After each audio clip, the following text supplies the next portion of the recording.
I'm walking up the hill back to where the main rally's supposed to be.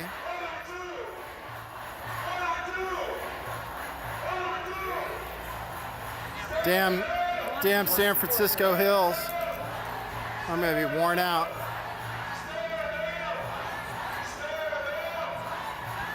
White supremacy is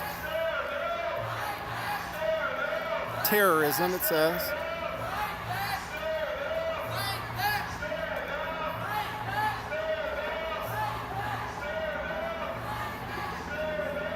Oh, there we go. We have air support.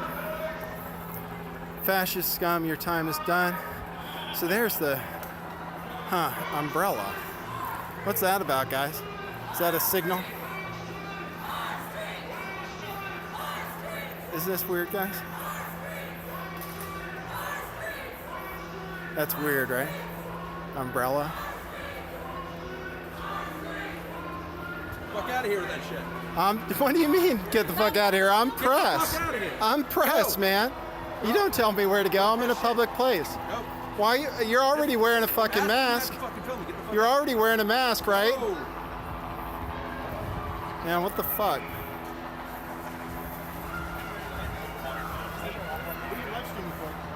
What? Who are you live streaming for? For my YouTube channel. Lift the Veil 2. Yeah.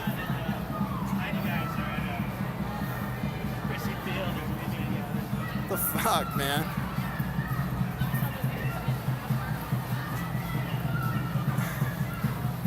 Yeah, I don't, you know, I'm wearing blue so I don't look like I'm any side, and I'm sure not. Just not on the side of troublemakers. Whatever.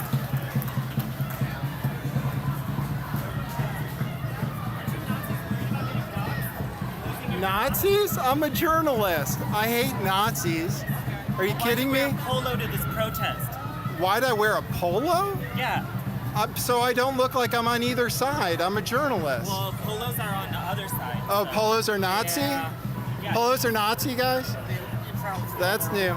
Okay. that's weird. It's like something anti-fake. Antifa reference. What's that?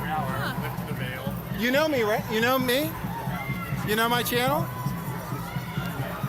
I'm not right wing. I hate the rebel media. I hate the other side as much as you guys. I hate the other side as much as you guys. I'm just trying to stop filming. I'm a freaking journalist, guys. I'm a journalist. If people support me to come here and see what's going on. I'm just trying to see what's going on. Man. Sorry, you want to talk to me? Go ahead and talk to me, man.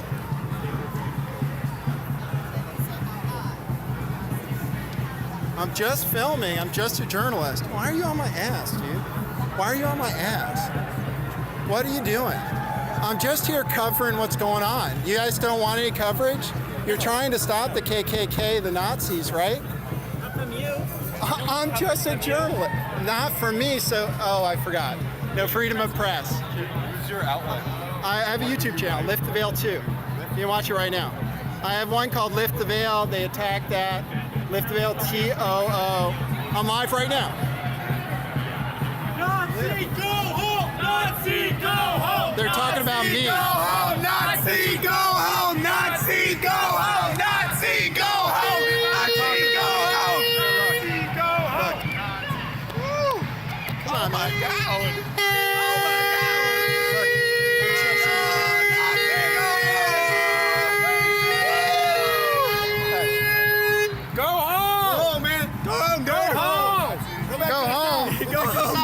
The South. I'm just a journalist. I have a YouTube channel. I'm just a journalist. I just have a YouTube channel. What's your channel called? It's called Lift the Veil 2. Lift the Veil 2. TOO. But I am the main channel, Lift the Veil.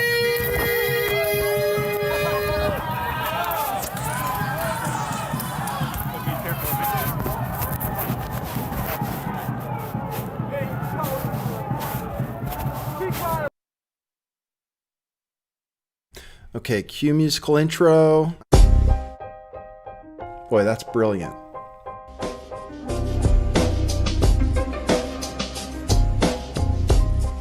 I do think some things in the world are real. Like you guys. You guys are real. Most of you. Most of my listeners, I think, are not just in my head. I think I have the metrics to prove it. You've taken a leap of faith today. What is that sound? And I apologize if you take offense. I'm a little offended myself. Welcome to our show. Welcome to the future. What it is, joining you live from sunny California. It's a beautiful day today. I'm your host, Nathan Stoltman. I bring you the news, the real news. Always a beautiful day in California. Hey, everybody. Let me see. There we go.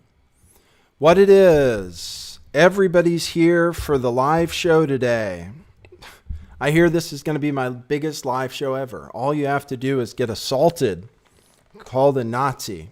I should have known better than to wear a polo shirt. Maybe. I got to leave the rally early, so that's one thing. I was planning to be there till 5. That would have been like an 8-hour live stream. Hey, thanks for joining me. Thanks for people who have supported me so far. I'm halfway to getting my phone paid off. So that's good. And I caught a big story. It should be in the mainstream media, but it won't be, I guess. I was interviewed. You could see there were people there with microphones in my face who were from other media outlets. One of them was KQED. I saw it on his mic. They asked for my name and number and YouTube channel and stuff, but no journalists have called me yet. I'll play you. Oh, I should maybe start out. Oh, I'm Nathan Stoltman. The star of the show's over my shoulder. He's the producer, and that's what he does. And believe me, he's responsible for half of the revenue stream to this outfit, Lift the Veil Productions. That's Doshi. He showed up for the show today. He usually does. My glasses are kind of crooked. I'm trying to look good for my big show. I know everybody's watching today. I'm going to be taking phone calls is what I'll do. I'll take phone calls. And that way people can ask me questions and stuff about what happened. Should I introduce myself to people who don't know me? I called myself a journalist. Some people would call me a conspiracy theorist. I don't fit in on any side. I've been attacked by both the alt-right and now what people are calling the alt-left. I kind of think the alt-right, the way it was before the media before it was maligned and aligned with the KKK and white nationalists, I would be alt-right. I supported Trump during the election, basically, definitely against Hillary Clinton, and I'm still glad he won, although he's not better than Hillary Clinton in any way, but he doesn't have the veil. You can see right through him. So, and he's the chaos candidate. I want to see the whole system crumble. I don't want Trump to succeed. He's most likely a pedophile. His modeling agency and his relationship to Epstein and the Clintons should make everybody suspicious of Donald Trump. I don't like white nationalists, and I've seen them start trouble at these rallies before, and I don't even know if they believe what they're saying. I think it could be 80% manufactured. These guys running their KKK terrorist camps, basically. That guy, Nathan, I can't remember his last name. I only know his first name because it's the same as mine. I didn't have to write it down. That guy runs a terrorist camp here in California for the white nationalists, But I think that all of that is probably run by U.S. intelligence. I think that's probably where they get their money. I think Antifa is another problem now that I've seen it in person. So what I do is I've gone to a number of these events in the Bay Area, 2 in Berkeley, 2 here locally in San Luis Obispo. I'm down on the central coast of California, which is about an hour north of Santa Barbara for everybody who's interested. I traveled the 4 hours up there, got a place to stay without internet. Got to the event like I've done before, with a little support from my listeners, but by doing it, relatively cheaply, driving myself and getting a free place to stay and stuff. And I wanted to see what was going on, especially after Charlottesville, and especially after Charlottesville has now been the car crash is being widely referred to as a false flag. It's not me this time. In fact, I almost, I said it was kind of real the way they did the thing, the actual car driving into actual people. But the photograph was not from the scene itself. The drone footage is very suspicious. But everybody's calling that a hoax now, or a false flag. And they're saying the whole thing was staged. The KKK side too. And you have that black guy, the Charles Patrick, with his mystery friend, with the story of the buses. There is a big conspiracy out there about what happened in Charlottesville. I question the Charles Patrick and his so-called friend. I question that story. That's what I did before traveling to the Bay Area. I don't think it sounded realistic. I don't think it did. So I think there's some move toward a particular segment of people like you maybe, someone like you, who doesn't believe the official story and is maybe more right-wing and doesn't like that the white nationalists have been blamed. I have a feeling they're letting that story run, the false flag story, for you, for some reason. They do that. They let people know certain things are false flags. Other things they don't. Like the Ohio State Fair, they didn't want people knowing that was a hoax. It was, though. I showed it. They try to get that right off YouTube if they can. I'm on a secondary channel. I have a main channel called Lift the Veil. That's how I'm most widely known, I guess, and criticized and called an agent and all that stuff. If you look me up, there are a lot of videos saying that from all different sides. I'm on this channel because David Seaman, an adamant Trump supporter, and a gang of other channels who didn't like what I was saying about George Webb,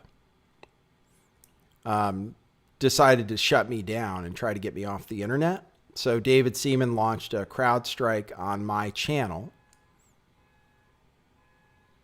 I'm in a garage also. I live with my dad. Well, Doshi and I do. Oh, that's good. That's where I do the show out of, because I don't make enough money to support myself. And then, so David Seaman launched a crowd strike on my channel. 2 videos get flagged. That channel down until October. It's only about a month away. I can start uploading videos there. First, I'll be able to upload videos, and I'll put all the really big shows that I've done on this channel. Cure for Cancer, no joke. Big interviews about Trump, about Epstein, about the modeling agency, all with Ed Opperman. Interviewed satanic ritual abuse survivor David Schurter. I've done some big stuff here that a lot of people have missed because of these, because they try to shut down the truth, is all I can figure. All I try to do here is tell the truth. Sometimes I get it wrong, way wrong sometimes. But I say it the way I see it. That's all. I try to be honest. And that gets me in trouble. It's gotten me in trouble. Got me in trouble at the first rally I went to, where David Seaman called me out from the stage as a pedophile and had a group of people surround me. It happened at Berkeley, when I was singled out and approached by Irma, the Trump Latinas for Trump. And then that gang seemed focused on me. It happened to me at San Luis Obispo when I went to see a Lauren Southern free speech protest, and the left, again, pointed me out as being on Lauren Southern's side. Meanwhile, that side is very reluctant to talk about me, typically. But look, things change, I guess. I don't know how long it'll be this way. I have a lot of support all of a sudden. I'll show you the different people that put out videos. You saw, I opened the show with my video, which I think is, I'm surprised nobody else used that. I was live streaming from the thing. I got there as soon as I started live streaming. It's amazing. You have to look at my live streaming footage. I was getting maybe the best footage out there. I was right in the mix. I guess Rupley was there too with somebody, and there were a number of other journalists around, but I was live streaming right from the middle of everything. And it popped off right as I was getting in there. And I was really in there. The only thing is sometimes I'm a little vocal. At one point, well, you saw, if you were tuned in from the very beginning, you saw how things developed. Maybe I'll play that whole thing a little later again for people who are tuning in live. But I was getting great footage, and I think that might be the reason they tried to get me out of there. You guys will have to see, was it organized? Was it spontaneous? I don't know. Like I said, I've been targeted before at rallies. Intelligence forces are well aware of what I do on this channel. You can believe it or not, but Trump, everything's from Trump's people to the other side. I cover child sex abuse and all the hot button issues that they don't care for.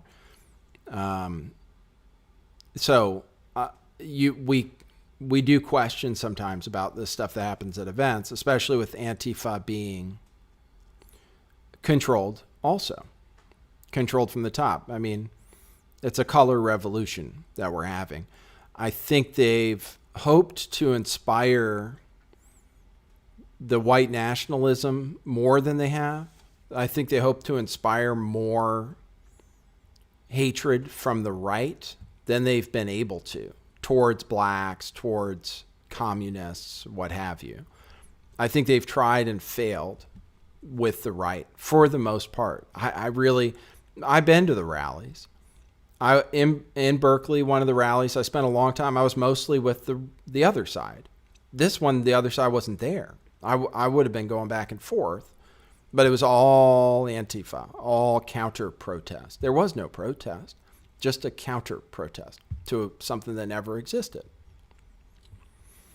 But I've been with the other side. I was there in Berkeley, and I talked to them, and I asked them what they were there for, and most of the people there were very genuine. They said they're there to defend free speech, and specifically, there were people set up at the perimeter to the main speech area that said they're not there necessarily to keep Antifa out, though of course they are.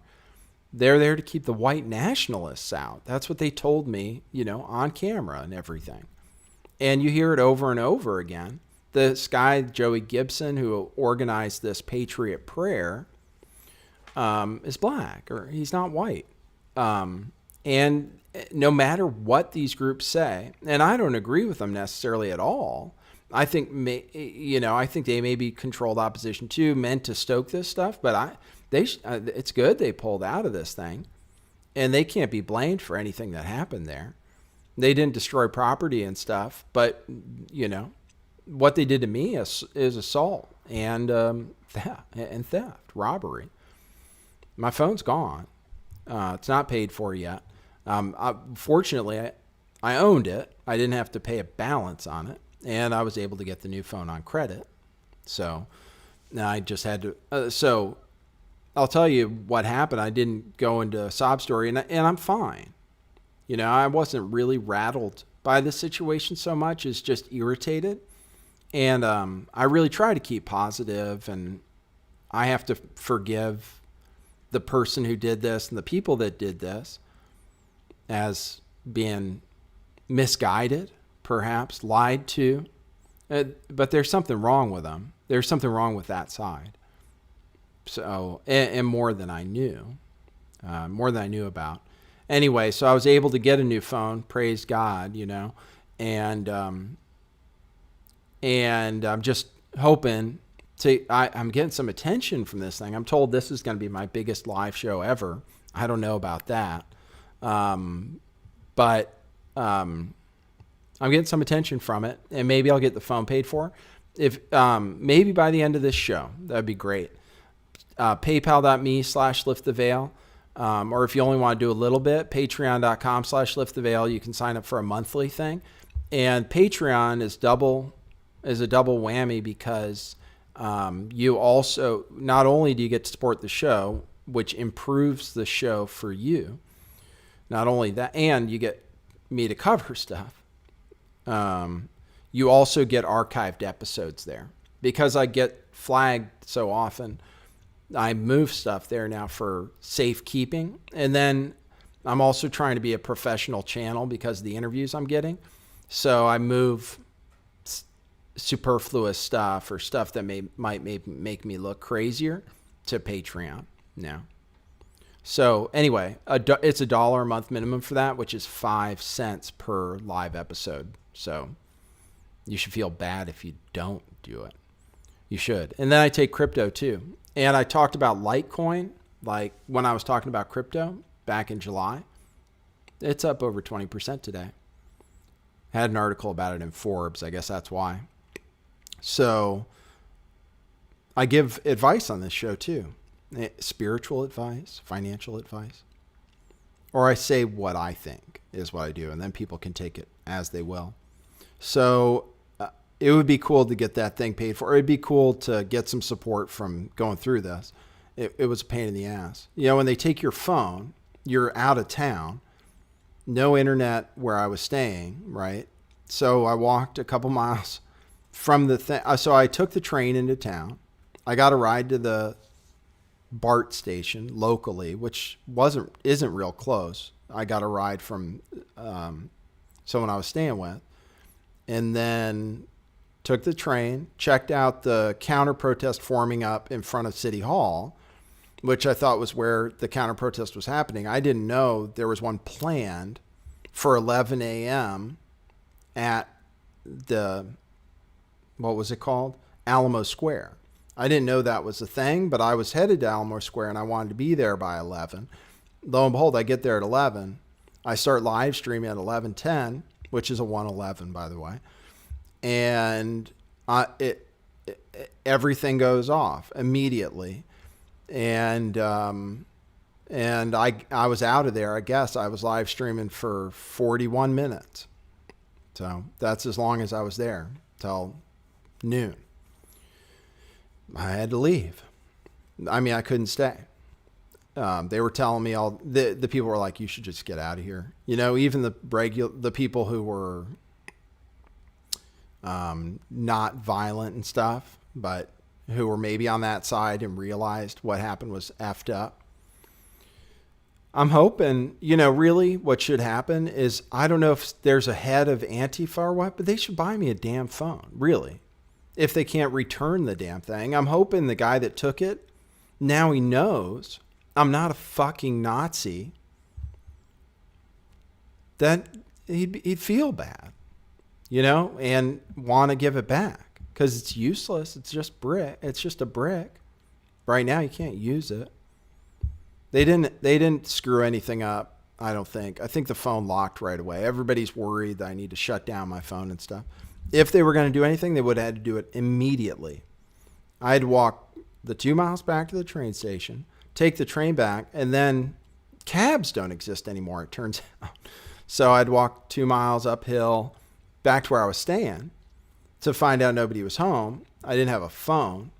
So then I had to walk a mile to an AT&T store, which fortunately was only a mile away, and get a new phone. And then I was able to walk back and get into the apartment where I didn't have Wi-Fi.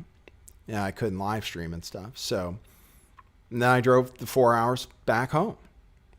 So, you know, that was what I did. And you know, it's just what I do. I thought it was really important to be there.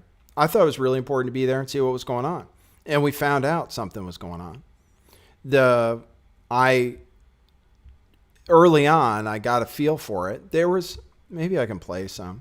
They were playing drums and crap. Here, let me turn it down. I'll just play a little bit of my coverage. There are the signs that were printed up and stuff. And some people had shirts. I was looking for paid protesters. I couldn't tell if any of these people were paid. And I wasn't worried. I saw this drum circle and this dancing and stuff. And I didn't think anything bad was going to happen. I really didn't. I wasn't feeling scared. Even the whole time that thing happened, I wasn't worried for myself. I was surprised. I got upset when they took my phone. But I was just trying to film what was going on. And right in the middle of it, you know, with the cops and everything. All the various signs. So this is what it was like. Anyway, early on, somebody said, "Why are you protesting?" Somebody walked in, "Why are you protesting?" I was like, "Oh, that's quite a question. That's pretty meta." And then this girl goes, "We're protesting against the Nazis. You don't realize that?" And I said, "Where are the Nazis?" You know? And the guy asked me when they were trying to vet me to see if I really was a Nazi. He asked me if I was against the Patriot Prayer. I don't know. The Patriot Prayer wasn't white supremacist. I mean, the media, after covering this, I understand more. This terrorist group or this terrorist organization, Antifa, you know, they really are. They're domestic terrorists, I would say. I mean, they show up to start trouble. Because there were no white nationalists. Nobody showed up. They knew better because it was set up. They were set up by the county officials, by everybody saying this was, you know, white nationalists, white supremacy. It wasn't. These guys said, I mean, those people show up uninvited against the wishes of the people planning the damn thing. And then everybody is a white supremacist. You know, when this guy asked me, "Are you against the Patriot Prayer?" I was like, you know, I wasn't going to say yeah, because I don't know what the Patriot Prayer is all about. I don't know if those people are also controlled opposition trying to stoke this kind of thing. I don't know how much of it is like a George Soros funded. I think Antifa is, and I think the white nationalists are. I think both those sides are funded by some kind of entity that's looking to create division and, you know, put our country into civil war. You know, Israel aligned entities, perhaps. There's something wrong with people, though. To be in this city, San Francisco, you know, I just didn't expect it. I didn't feel insecure, you know, until those guys started going after me, which you saw. Maybe I'll play it again. I don't think they know what's going on. And I don't know about the people that went after me. If they were just in their zombie mode, somebody started the chant, "Nazi, go home." Somebody started that. And then all of a sudden, I'm being chased out.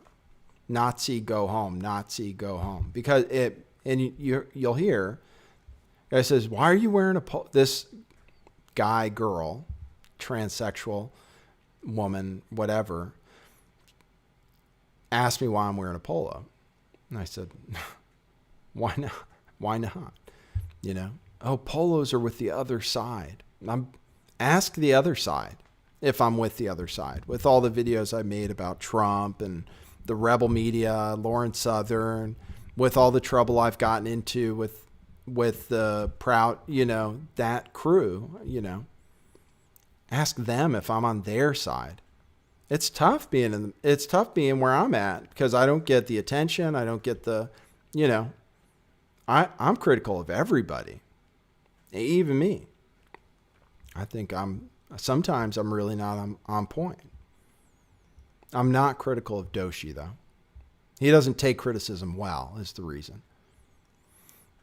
Let me do this. Let me show you the other views on this. This is, I guess Ruptly was covering it live. I didn't find a separate video from Ruptly, which is basically RT, right?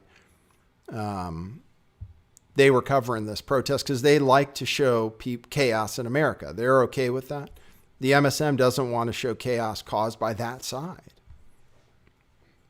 And I would think the press, because the press there was interested, I would think the press would care that they're shutting down the press and calling them Nazis.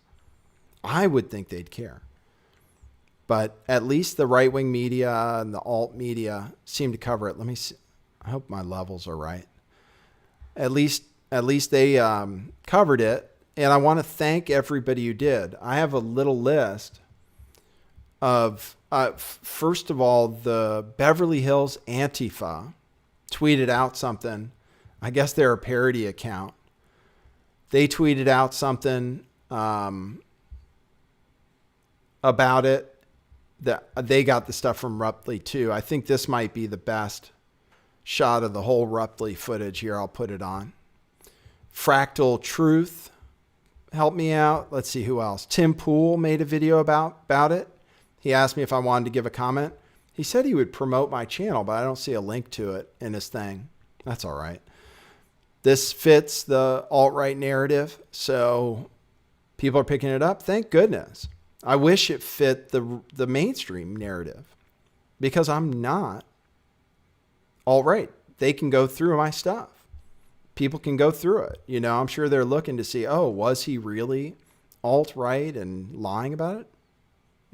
I ain't no Nazi. I told my ex-girlfriend is black, you know. I've been friends with Jew, you know, I'm okay with gay people too, you know, which a lot of people aren't on this side. I was an actor. I went to school, you know, half the guys in there are gay. I'm okay with it. It happens with animals and stuff too. I mean, the gay agenda, the transsexual agenda, I don't agree with it at all, but I'm cool with people, you know, I'm cool with Muslims and everything, you know, which a lot of people on the alt-right, they're not. So it was really absurd. And hopefully this demonstrates the absurdity of it because I'm not the enemy to these guys, you know. I'm on their side if they act right. I'm just like I'm on the other side if they act right. I'm not on the side of people who act like idiots. So I'll show you a little bit of the coverage. This is a third-person view of what happened. And I'll show my first-person view again as people tune in. This is from Fractal Truth, who got it off Ruptly. And Fractal Truth, I think you were banned in my Discord. If that's who I'm thinking of, you're unbanned now, by the way. Okay, I'll play this.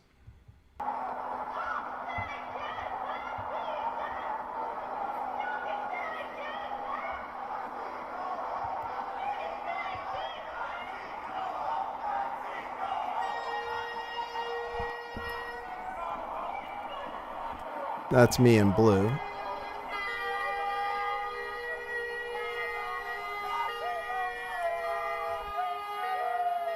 This guy right here was directing stuff, and he would just keep getting right on my ass. When I show my angle on it, you'll see. And I think he organized some of this stuff, and he was the one who started chanting. So I question who he was. You know, they got this weird mob mentality.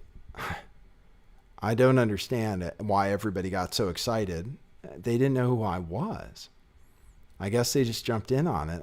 It's just surprising. You look at the people around. I mean, this is the tranny, and then, or what am I supposed to say? You're not supposed to say tranny. This is the woman who told me I shouldn't be wearing a polo. But then look, I mean, it's just like regular white people, for one thing.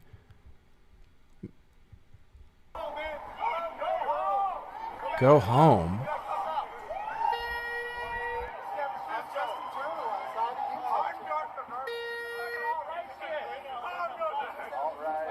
They're calling me alt-right. And then what are these people doing? And there he steals my phone. And they laugh at me.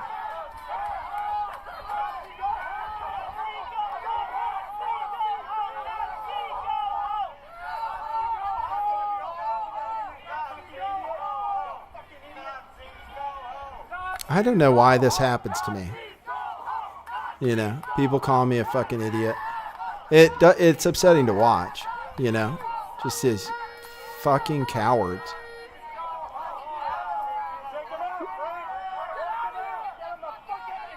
I mean, what are these?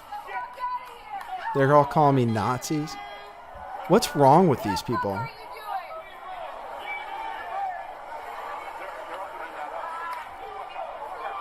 And then some guy comes in and says, oh, you're not a Nazi? These people should all be... They're all... who is that guy? What were we doing that for? You know?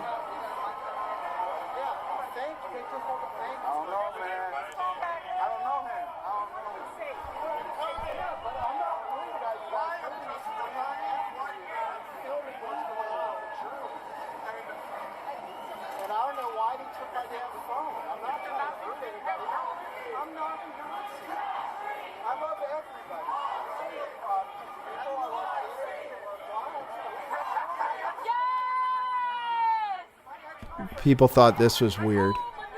I start getting petted. And then they're mocking me, everything I say. I mean, it's incredibly bizarre. It's incredibly bizarre. I was feeling, you know, I meditate and stuff, and I was, I didn't have time to turn around and see that I was being petted by a clown. I just was watching what was in front of my face. But I was able to keep my cool. I wasn't worried. It's frustrating to lose your phone when you're traveling. It's the only thing you have to connect to, you know, it's all you have to connect to the outside world. That's frustrating. It's frustrating they would think that's okay and to think that they were justified in what they did. And I'm waiting, you know, I'm waiting for the apology from these guys. I'm waiting for them to get my phone back like that guy said he would. Oh, this guy's cool, he ends up saying. Well, if I was cool, what the fuck just happened? Sorry for my language this show. I'll play it from my angle in a bit again, but here's this. Why is the media giving the fascists the camera? Why are you giving the fascists the camera time? Why are you giving the fascists the camera time? They couldn't hear me? Anyway, I'll try not to get frustrated with it. Why are you giving the fascists the camera time? Why are you giving the fascists the camera time? Why are you letting him have the camera time? Why are you giving the fascists the camera time? Why is this who's a fascist has the camera from him? Turn your cameras away. I mean, I hope these people see this. I really hope they see it and they're ashamed of themselves. I really do. It's the most absurd human behavior I've seen. Why are you giving the fascists the camera time? Are they not listening? I mean, again, I didn't expect this when I went into it. There is a problem in this country. There is a problem with these people. And the media needs to tell them. They should show stuff like this and say, look, you know, this is what's happening. These terrorists, you know, is that too strong a word? You know, what are they doing? What are they protesting? There is no such thing. In this country, no one likes white supremacists. We're kind of moving to a post-racist situation. I would have never thought so. There is institutional racism. I believe in that. I was way, you know, there is institutional racism. You know, it's harder for black people to get jobs. It's true. It's true. They have studies on it. Okay. But that doesn't mean the alt-right or the right wing, any of them think of themselves as racist or have, wouldn't be able to have a conversation with black person or Hispanic or trans, a regular conversation. It's possible. But when you have this side and it's stoked by the media and probably the intelligence community, to what end? They love chaos, more control over speech. They're able to shut down the press like this. Neo-Nazi. I mean, at that point, everyone should apologize to me, right? I mean, there's everybody that wrapped me up in that sign.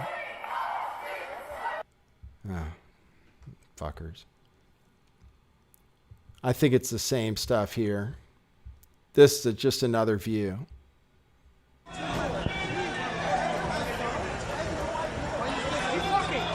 Keep walking. Keep walking. Just keep walking. You're not going to get it back. The guy stole my phone. Keep walking. I can tell you by looking at these guys. Okay, so we're gonna announce it if that's the case. We're missing a phone. That's Chill out. it. We got a mic coming in. That never happened. Okay, just hold up. What's going on here? You want to be safe. You want to be safe. So Yeah, but I'm not worried about you guys hurting me because I'm not after you. I'm filming what's going on. I'm a journalist. And I don't know why they took my damn phone. I'm not trying to hurt anybody. I'm not a Nazi. I love everybody, man. I have no problems with people. I love gays. So I went on to list all of the people I love, which is everyone.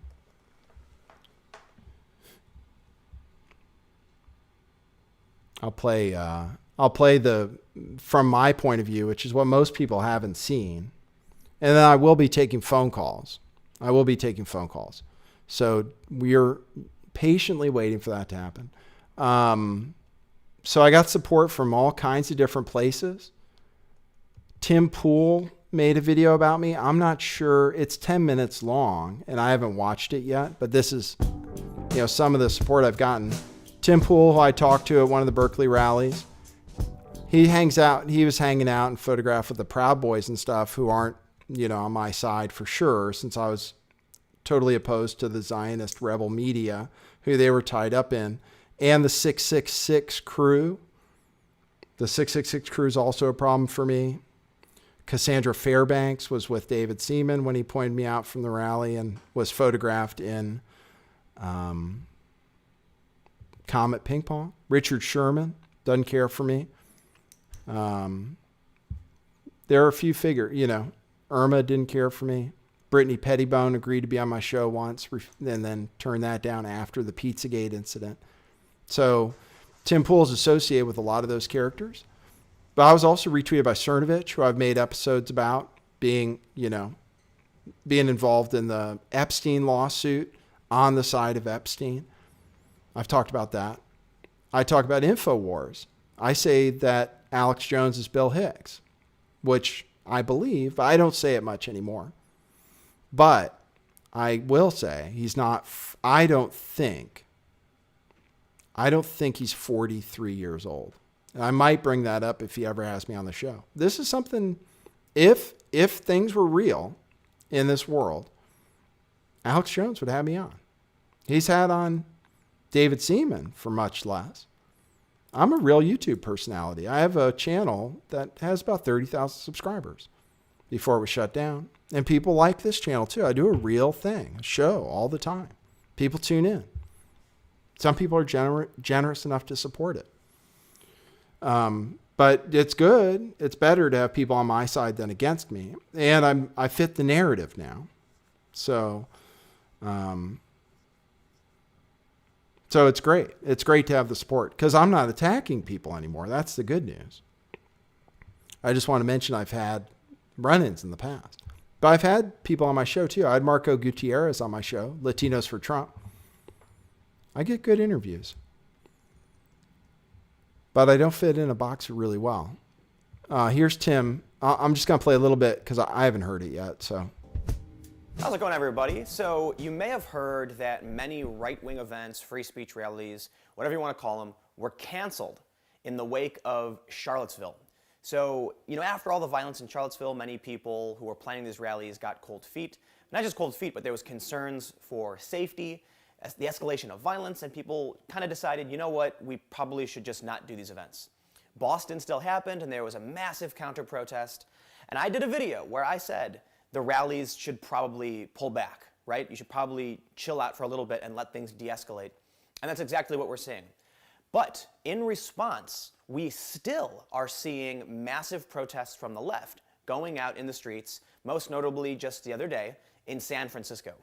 Now, someone sent me this video, and it was like nails on a chalkboard. So, fair warning, this is going to annoy the hell out of you, but take a look. I'm just filming. I'm just a journalist. Why are you on my ass, dude? Why are you on my ass? What are you doing? I'm just here covering what's going on. You guys don't want any coverage? You're trying to stop the KKK, the Nazis, right? Not from you. I'm just a journalist. Not for me, so... Oh, I forgot. No freedom of press. Who's your outlet? I have a YouTube channel, Lift the Veil 2. You can watch it right now. I have one called Lift the Veil. They attacked that. Lift the Veil, TOO. I'm live right now.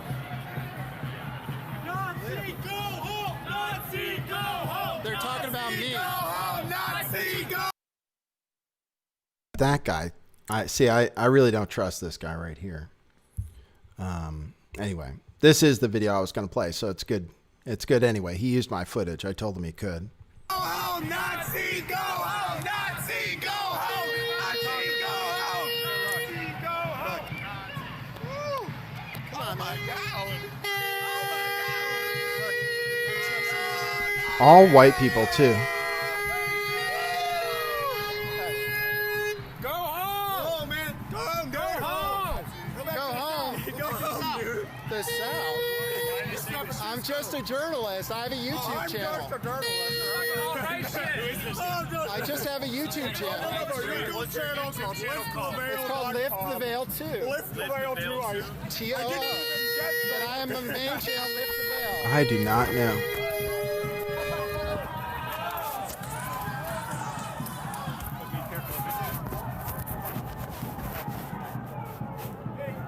So this is a YouTuber. His channel is Lift the Veil. I believe he was streaming under Lift the Veil 2, TOO. And you can see that he's not really doing a whole lot other than walking around and live streaming, and starts to get into a confrontation because there's a group of anti-fascists, or a black bloc, whatever you want to call it. And they've got an umbrella, and they're trying to block the camera and all that. And he says, I'm a journalist, I can film if I want to. But look at the reaction to the other people who are standing nearby. They immediately they call him a Nazi, they call him a fascist, they say, why are you filming? And he's just a guy walking around with a cell phone, which is odd. And these people don't know who he is. And then someone comments on his polo. Why are you wearing a polo? That's a Nazi thing, that's what Nazis wear. Seriously. They said that his polo is a Nazi thing. I'll put the link to the video in the info section, you can actually see this. And there's also a live feed from Ruptly, and they filmed all this happening. This guy was attacked, right? He's surrounded, he's wrapped up in a banner, they're screaming Nazi, go home at him, and he's just a dude walking by. He's a YouTuber who's live streaming. Someone steals his phone from him. Now this kind of behavior is Orwellian. It's scary. It's people who are just going to start screaming Nazi at a random person because another person screamed Nazi. In Germany, when Luke and the other journalists were attacked and called Nazis, random people ran up and started hitting them as well. So now I want to elaborate on a video I did before and something I wrote on Twitter about the logical conclusion of the... Okay, so that was cool. That's cool that Tim Pool made that. He used my footage, I told him he could. And he's the one guy that contacted me before he did, which is really cool. And I've talked to him before. I think I reached out to him before, maybe too. So, sweet. I got that coverage. You know who else I've had problems with before? Dave Swigert. Dave Swigert. And he made a video. He's such a weirdo. Well, he's such a weirdo, but I'll show you that too. And then I'll take calls. Thanks for tuning in. I'm still trying to get my phone paid for. I'd love to do that by the end of this show. And I'm still trying to go to the UK to cover child sex abuse stuff over there. So if you think this is dangerous, it's nothing. That's why I wasn't scared. This child sex abuse stuff, calling Donald Trump possibly a pedophile, that is more dangerous. And that's what I want to do. I can't even tell you the people I want to interview, which I thought I would be able to. But because I don't want to jeopardize being able to get some of the stuff I want to get. So anyways, support me. Right here. PayPal.me/lifttheveil. Patreon.com/lifttheveil. I'm bringing you, I swear, the real shit, the stuff that nobody else is bringing you. And I love it. I like bringing it to you. But I'm telling you, if you support it, you will be rewarded by good stuff like this. See, I got a few bucks. I was able to go. Here's Dave Acton, man. This guy, I'm not even going to get into it because I don't want to talk about him. But he did make a video supporting me, and that is different. So let me just play that real quick. Hey everybody, this is Dave. Well, now the unthinking mob that we've seen on the streets of San Francisco during their civil unrest, their protests, their riot. It was in a riot. Well, what do you call wrapping somebody up in a banner, pushing them off to the side, which is considered kidnapping in California when you push somebody more than 6 feet?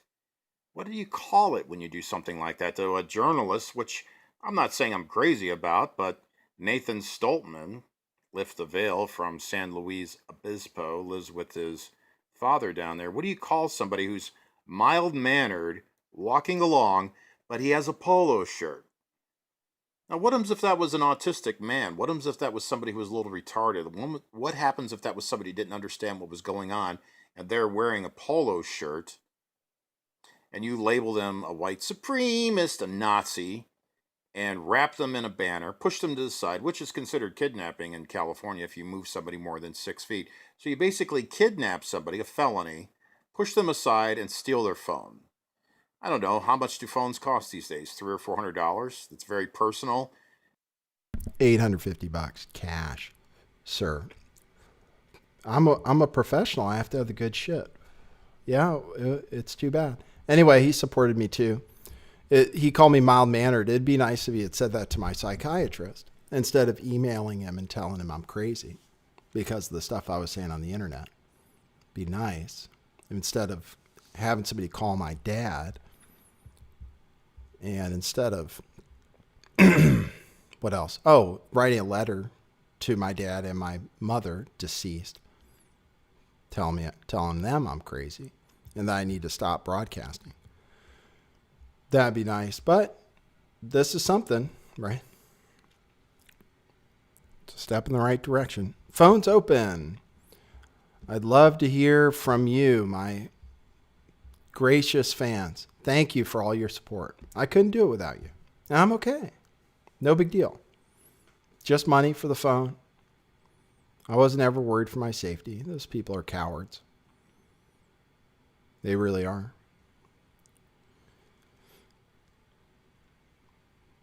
Let's see. I think that's it. It'll take a second for people to realize the phone's open because you're on a bit of a delay. I'll check in. Looks like the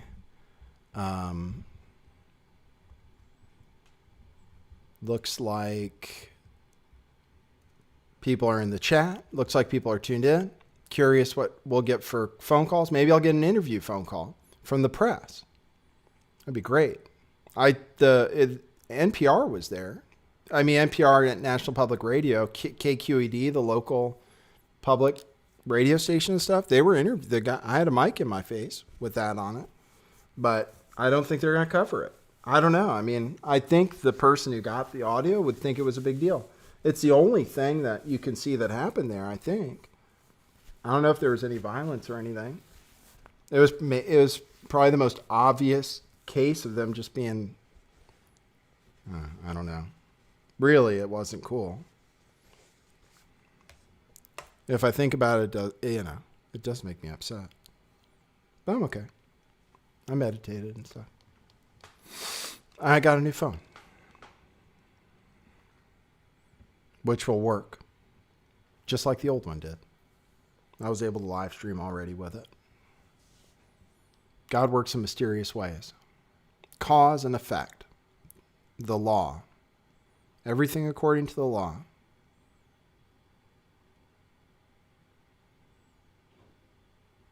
Curious what kind of calls I'll get. Oh, 650 gay taxi.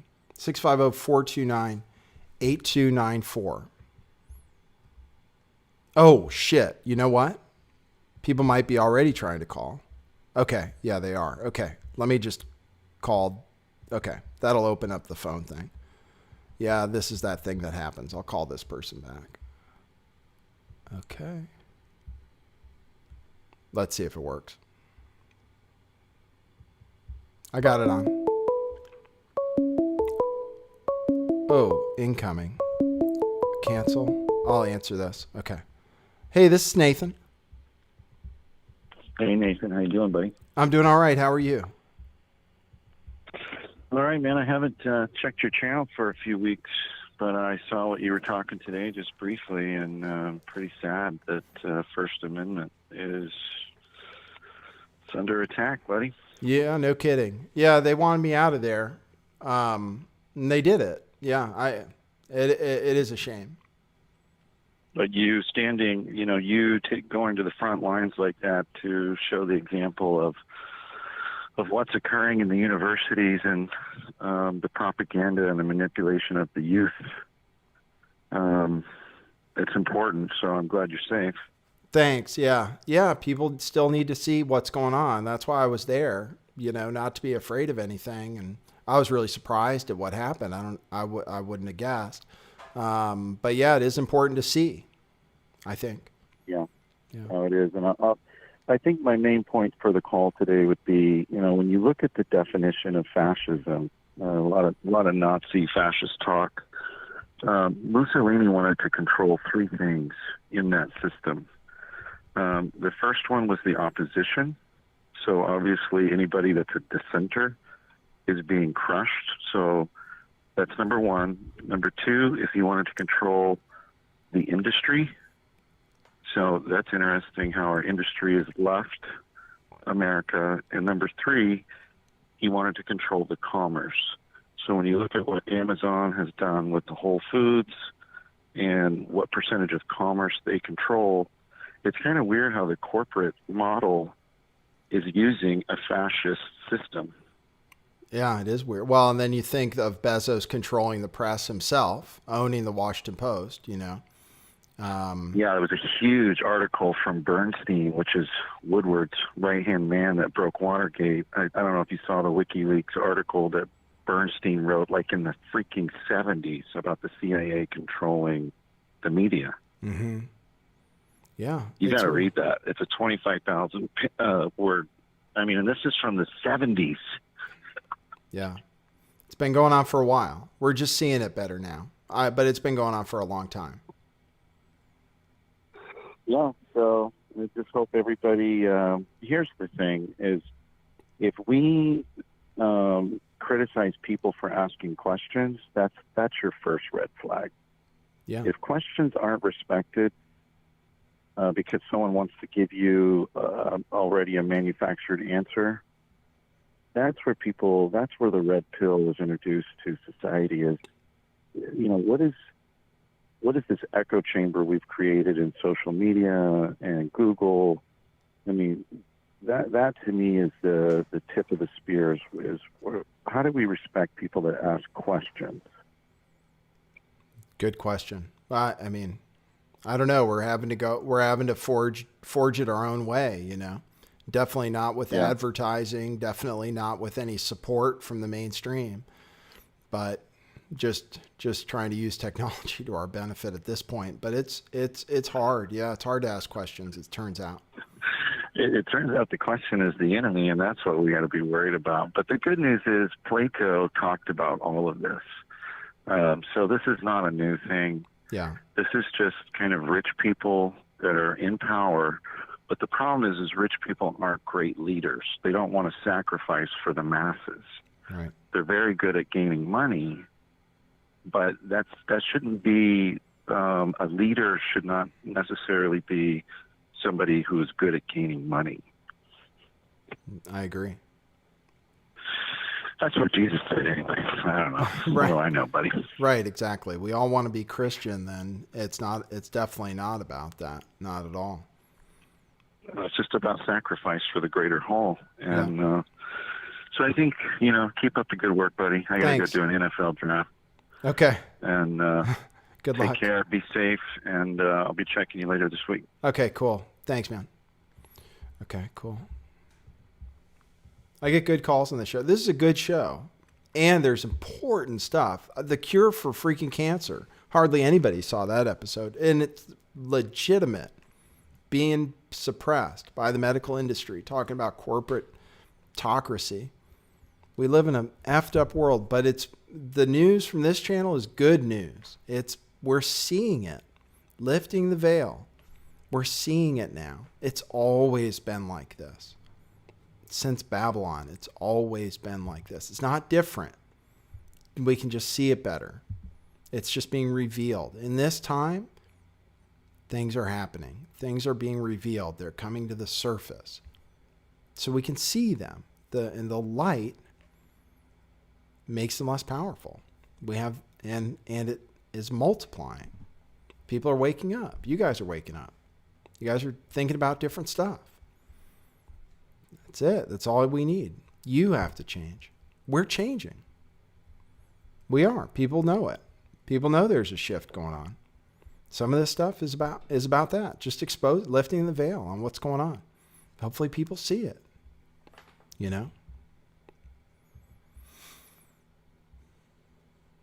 You can join the Discord chat if you're into stuff like this, alternative viewpoints and stuff, and people, when you talk to them, call you crazy. Go to the Discord. You have to type in the capital and lowercase letters.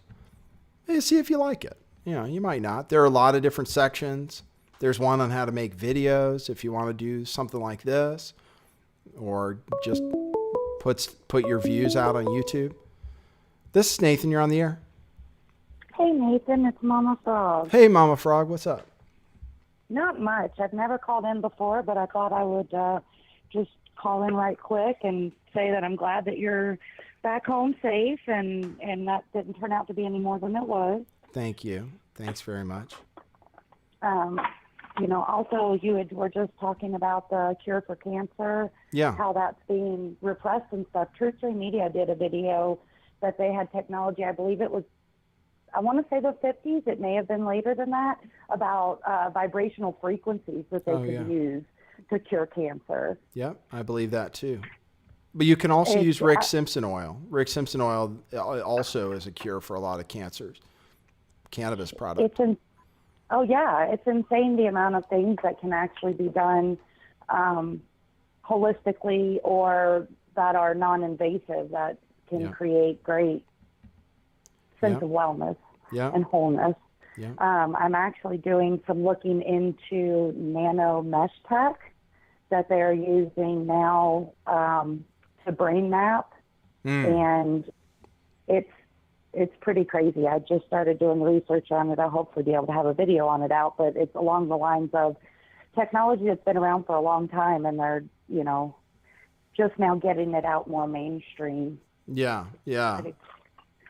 Pretty crazy stuff. But it's crazy. No, I don't want to take up the airwaves in case somebody else wants to call in, but I did just want to call in and let you know there are a lot of us that even though we may not be able to support you on Patreon or PayPal or financially, that we do support by trying to get your message out there and, keeping you in our good thoughts and good vibrations. So. Yeah, that keeps me going as much as the money thing, so I appreciate it. Yeah. Thank you. Good. Keep on keeping on. Okay, will do. Thanks. Okay, cool. Cool people listen to the show. That's what makes it so great. I have the best audience. You can tell by the phone calls. I take phone calls on YouTube and people call in and they're awesome. That's a miracle. That's how I know God exists. One reason. I'm Christian, hermeticist, alchemist. In the sense I like to be Christ-like. Or I try to think, But Christ is a spirit as much as a man.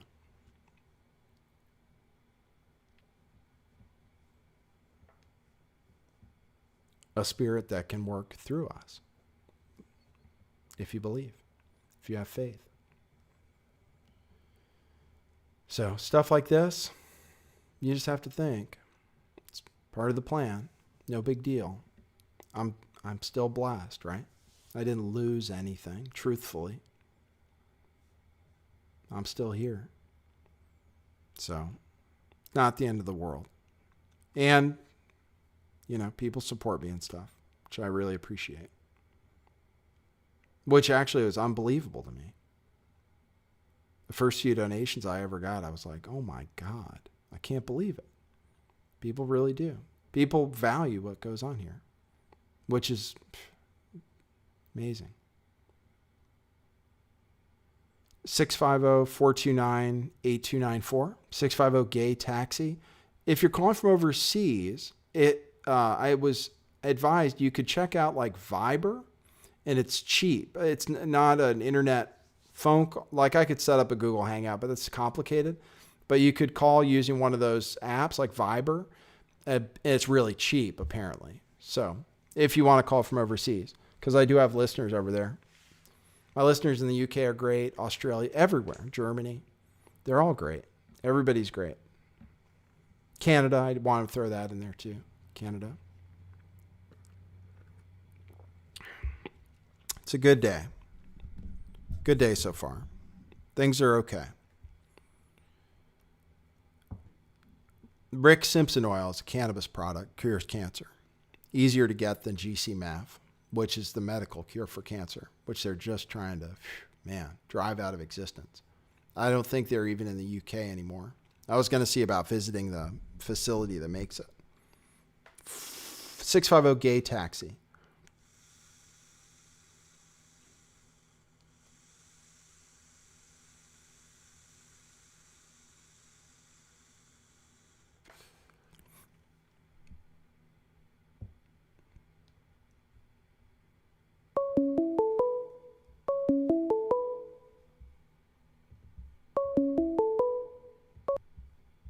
This is Nathan. You're on the air. Oh, lost him.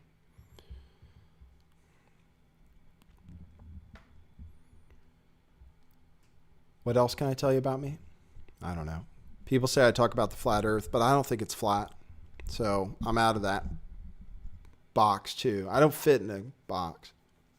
I don't think it's a globe spinning around the sun either. I don't. And I think we're the center of the universe. And I think human beings are special, not random. That's what I think. I think we are all filled with the spirit of the all, as the Hermeticists would say. I'm just giving you some background on who I am for people who are joining me for the first time. And I don't believe in time. I try to exist outside of our 3D time space-based matrix in other dimensions if possible, which do exist and are accessible.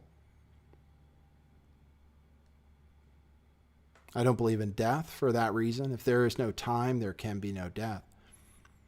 We see it happen. It happens in our timeline and stuff. It happens for us who exist in a time space-based matrix, which is no more real than a dream, but we still have to treat it that way. The divine paradox, that's what that is that once you realize everything is an illusion, you still have to exist within the illusion. Oh, I winked. Sorry, I didn't mean to wink. I don't do that often. You still have to exist within the illusion and follow most of the illusion's rules. It's just you can rise a little bit above cause and effect.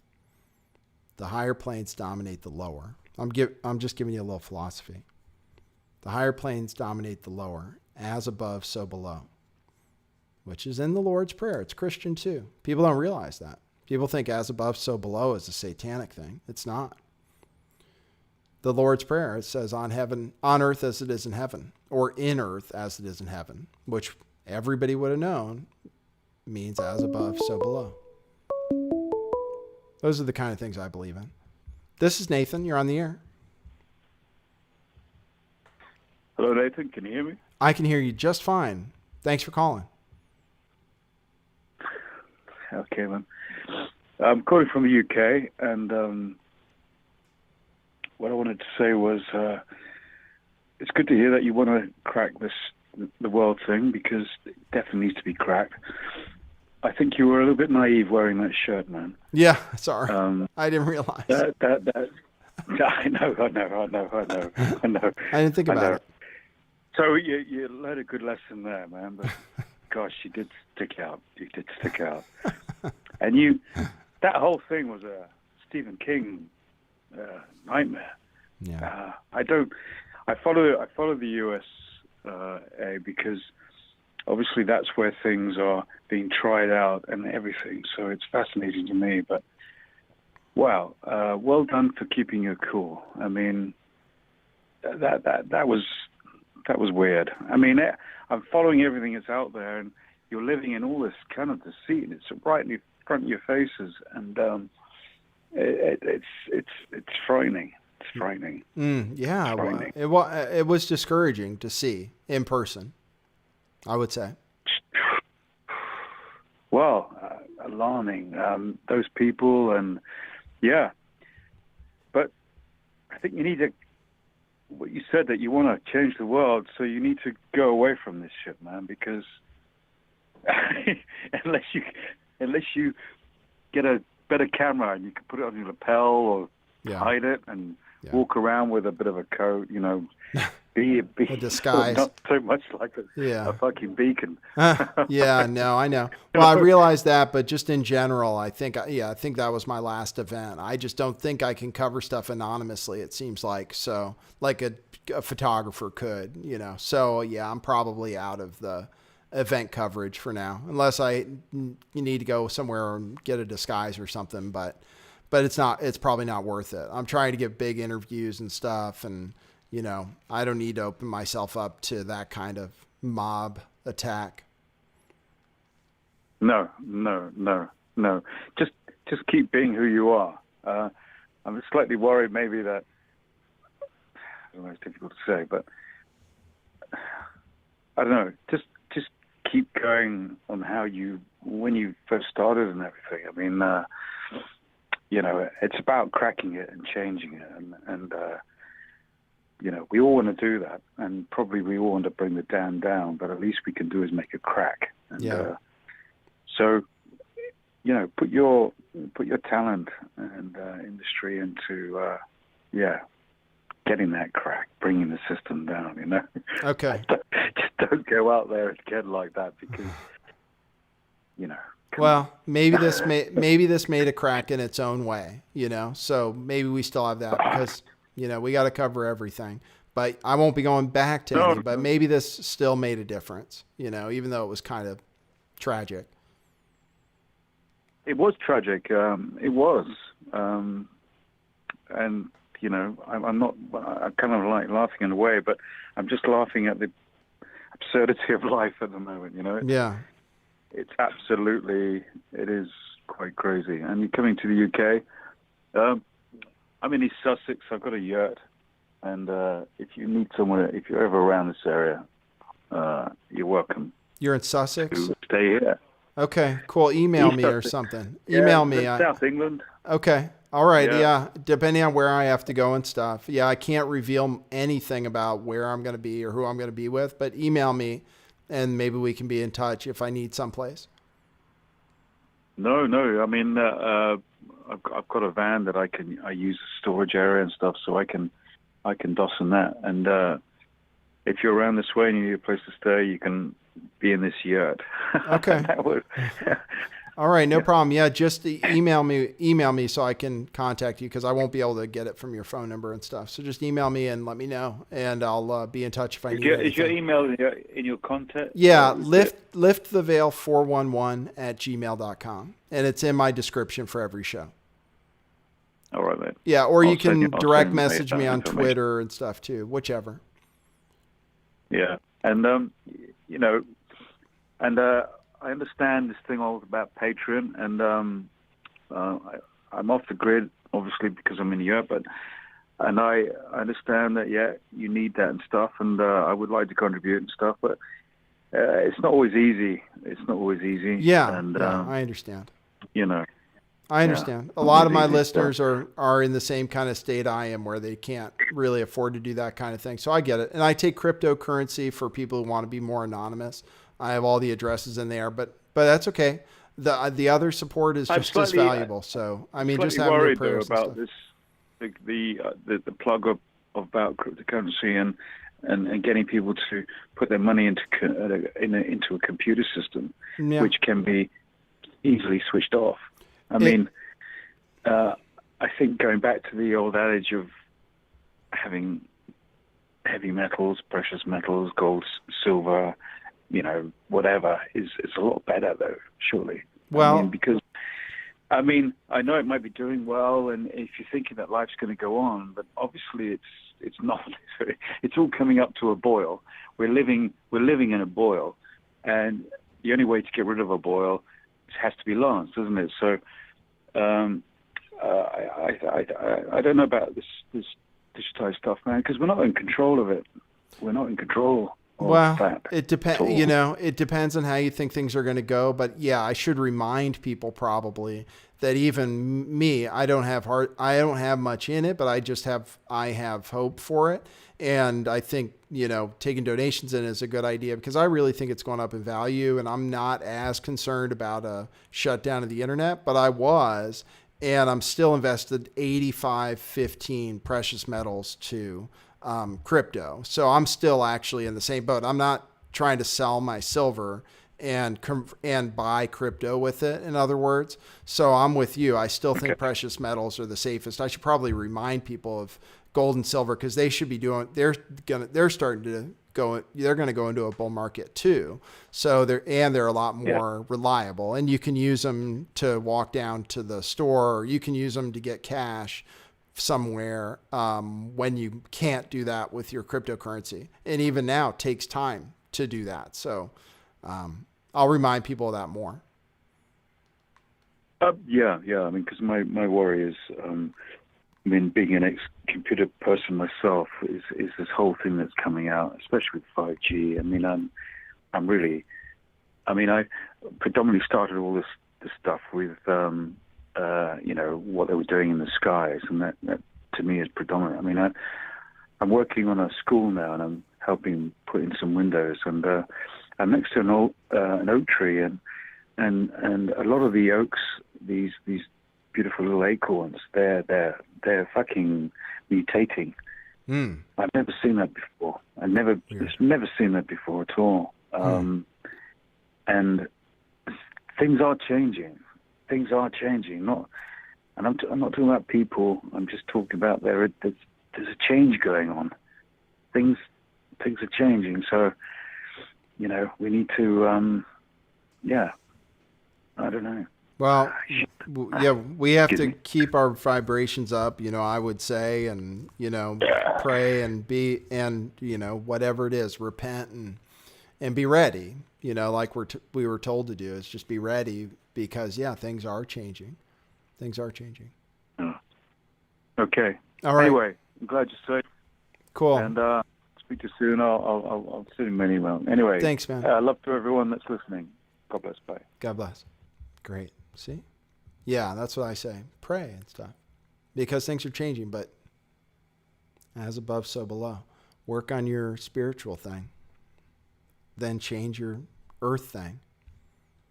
Eat better. You could take some good vitamins, like vitamin D3, high doses, like 5 to 10,000 IU a day. That's what my doctor says. And it's true. Take that. Black seed oil, take that. I don't sell them. I think you should buy crypto. I do at this point. I kind of recommend it. I just think it's going to go up. I really do. But buy some. You can just go to Coinbase.com. It's easy. Just buy some. That's what I would do. $20 or something. Just so you have the experience. And then you can send me some when you make money. Or even before you make money. Right, Doshi? Right? How do you think you eat? My dad buys you. Yeah, my dad buys everything still. Pretty much. That's probably the reason I can survive. Well, not just probably. It's for real. This is Nathan. Hey, Nathan. How's it going? This is William. Hey, William. What's up? It's going great. I'm happy to see you all right, man. I was really sitting back in nervous anticipation because I kind of didn't watch the videos at first all the way through. I just kind of got the gist of everything that was going on, and I was like, oh, man, I hope this guy's not about to get himself in a real bad predicament. But I guess when you're kind of sitting there vibing with people, you're sending out the best and most positive energies you can, hoping they're all okay. So I appreciate it. Yeah, a lot of people said they were praying for me, and it worked. You know, I was all right.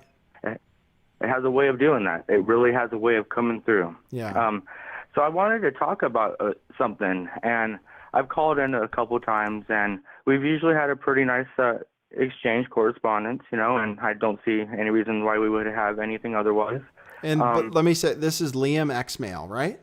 That's yeah, right. Liam Xmail, who has YouTube. a YouTube channel and has been, periodically supportive. I think we had some stuff early on, but I think both of us have kind of gotten into a more positive mode just in general, right? Of having to support each other and that kind of thing. That's correct. Yeah. You know, we're going to have to do what we can and keep these ships afloat as long as possible. Mm-hmm. So I wanted to bring up some things, not with you, but with everything that's going on in our nation right now, throughout the states. And it's some pretty good information. I know Wikipedia isn't always the best source for the golden eggs, but if you know how to put things together and do some simple navigating, you can be surprised by what you can find there. It's like Google Earth. You know, it's there if you look at it right, but you just got to know what you're looking at. But I wanted to share about my ideas about what's going on with George Soros and how far this goes. Now, we're not going to badmouth anybody, but we're just going to paint a very quick and elaborate, a well-painted picture of how our not only leadership, but also those figureheads that are in our industries of music and entertainment, they've been working on this for a very long time, and they have people everywhere. So I think a good place would be to start with Paul Davis Ryan. And if you follow Trump, as many people are, people have noticed that there's some effort to try to shake this up, and between Paul Ryan and Mitch McConnell to try to get them to not be as powerful as they have been as of recent years. And so because of that, we'll just bring to light, who is Paul Ryan in essence, real quickly. He was born in, what is it right here? Janesville, Wisconsin. And that's all right. You know, that's not a bad place or anything. It's not too far from Chicago, and we get that real easily. And he was born January 29th, 1970. He's an American politician, 54th current Speaker of the House, the United States House of Representatives. And if you just go back a couple generations real quickly, you get, who was his family before then, and that would take you back to his great-grandfather, Patrick William Ryan, 1858 to 1917, and founded an earth-moving company, 1884. But one of Ryan's paternal ancestors settled in Wisconsin prior to the Civil War. He had German and English ancestry with some Irish ties, and they settled in there. And Ryan's grandfather, Stanley M. Ryan, 1898 to 1957, was appointed as U.S. Attorney for the Western District of Wisconsin. Okay, that's important. That was it for him. There's Paul Ryan Davis, who his family was. You know, some Catholic family ties, Catholic school, but that's about it. But Wisconsin. Was he Jewish? No. He wasn't Jewish? I thought that's where this was I don't going. know if he was Jewish. You know, some people are, some people aren't, but it says some Catholic church ties. And then if you go directly to Tom Morello of Rage Against the Machine. Now, he was raised in Chicago as well. He had a good friend who he started a band with in high school named Adam Jones, the founder of the band Tool, who also got to play the Star Spangled Banner on one of the WrestleManias or SummerSlams a few summers ago. Oh, boy. Liam, Tom hey, Morello, man, I know we're friends and stuff, but you're killing my show, man. Can we just? It's too much info for what we're talking about today. Okay. Do you want me to just give you the gist of it? If you can, quick, yeah. Okay. So Tom Morello and Barack Hussein Obama's families committed an act of assassination against each other. Tom Morello's family became the ambassador for Kenya, like the diplomatic ambassador for Kenya in the United States. And all these people grew up in the same area. They're all the same age. They're all closely tied together, and they're all just the right age to be pumping out the fascist stuff that's resulted in the anti-fascist stuff that's resulted in you being, assaulted. Right, right. Okay, cool, man. So you're saying like Paul Ryan and this group of associates and stuff are responsible for what we're seeing in terms of the rise of this anti-fascism and crap? Is that what you're saying? Yeah, and they've also spent 30, 40 years, if not longer, in the immediate proximity, investing into the development of this play, this script that we're watching. Yeah, right. So if you look at Rage Against the Machine's music, Zach De La Rocha didn't want nothing to do with it anymore because he found out who Tom Morello really was, with all that, how they are the leaderships of these false, narrated movements that are creating chaos in our streets that will eventually end in the resulting of taking away more rights, responsibilities, privileges from us. That's what it's all been about. And so these people are still on Facebook, on Instagram, shouting out, spewing out their crap, and it's resulting in a bunch of the perpetuation of stupidity. Right. All right, man. That's it. Thanks, Liam. Thanks for the call. Keep doing your thing on your channel too, man. Okay, man. Thank All you. Right, cheers. I didn't follow, but I'm cool with everybody. That's the thing. I want to be cool with him. He has a channel. He likes to make a point about stuff. I got to move on with my show sometimes, though. I wasn't going to hang up, though. Liam, it's okay. What was I talking about? Alchemy is the other thing. Spiritual alchemy. You can heal yourself. You can create GC-Math yourself. You can heal things that aren't supposed to be healable.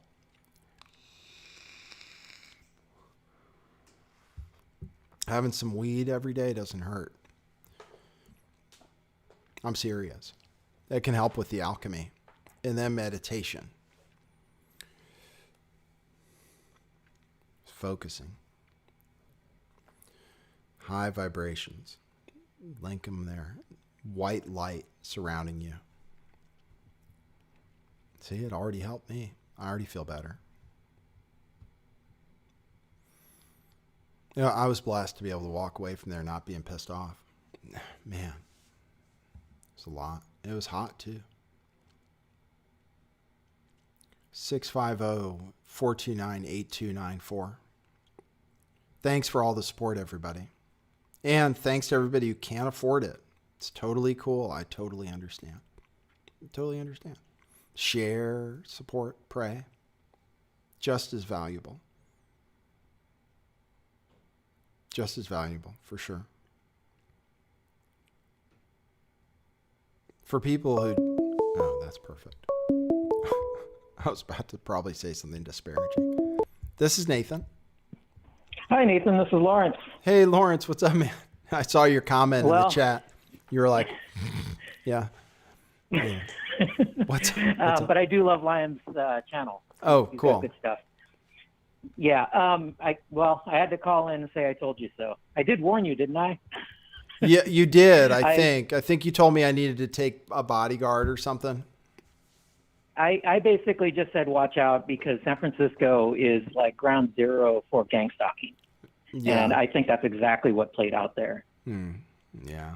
Well, yeah. I didn't expect that it. Tranny, the trans person seemed to me, because what I just like watching the video again, like the third time, I watched it live and that was really disturbing, I must say. Yeah, I'm sure. The trans person, you encountered him and there was sort of a brief interaction and he had his camera pointing at you. Right. And then you walk on up the hill and then they follow you. Like they then decided that you were someone they had to work on. Right. I really think that person was coordinating, that person, there probably was some kind of master coordinator that was live streaming, like periscoping through his phone, probably said that guy's a good one to go after. Because I think that there's sort of crews that go around in big cities, especially San Francisco, at events like this, and they kind of have a list of people they're going to pick on. And they do it for fun. I think it started with flash mobs, and it went to the dark side really fast. Yeah. Yeah, it could have been just people having fun. You're right. Well, not really. I mean, I do think that they belong to cults. You know, as I mentioned in the chat, you know, I had a friend living there, and he was driven out of the country. Like, they were relentless on him in that city.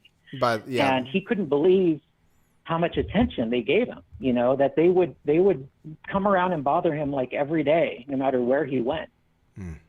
Yeah, there is a lot of that cult activity in the Bay Area. There is. I don't know if what happened to me was related or not, but yeah, and I've been the victim of gang stalking from, you know, a cult-like perspective. So it wouldn't be the first time. Right. Well, I mean, it's just the general meanness of the whole group, you know, like the guys holding the banner. I mean, every single one of them was a bastard, you know, like how do that many mean people sort of just all appear at once around you? You know, that's not a coincidence. Right. It was bizarre. Yeah. Like, why weren't the people immediately ashamed and apologizing? You know, or something. Not one of them. Yeah. Not one of them. The whole thing, banner, people all stuck together. Everybody stuck together. Yeah, it was disturbing.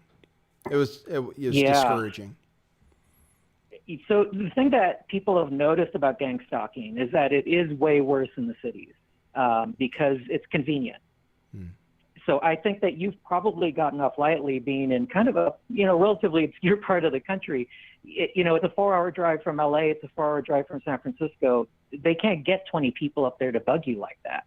Yeah, I am fortunate. Well, because my dad's government background, hopefully a little bit, even though he's clueless as to the New World Order. And then where I'm at is off the map, kind of. You know, you really have to, but it's not like I'm walking around and there are other people walking around who don't live around here, you know? So there is less opportunity to do gang stalking. Yeah, if I were in Oakland every day, it would be easy.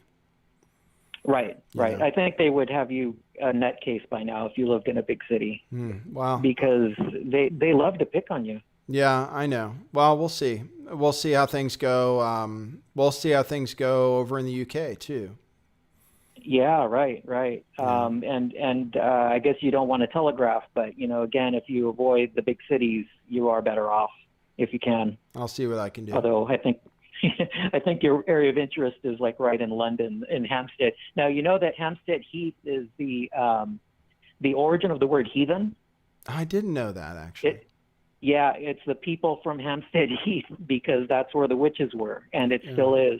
Apparently, it's some kind of mystic area, kind of one of those vortexes. John Dee had his house there, I believe. Did he? Yeah, it's supposed to be some kind of magical place.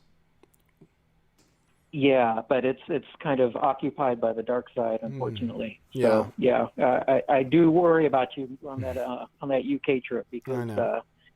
There's some mean guys over there. Yeah, UK intelligence were the first ones on me too, and it was over Hampstead. So yeah, well, we're you know, I'm not going to let anybody discourage me anymore. I'm not afraid, and I'll be okay. Yeah. No, I would say just you know, do some more precautions. You know, be more prepared for that. Like definitely having a partner helps a lot.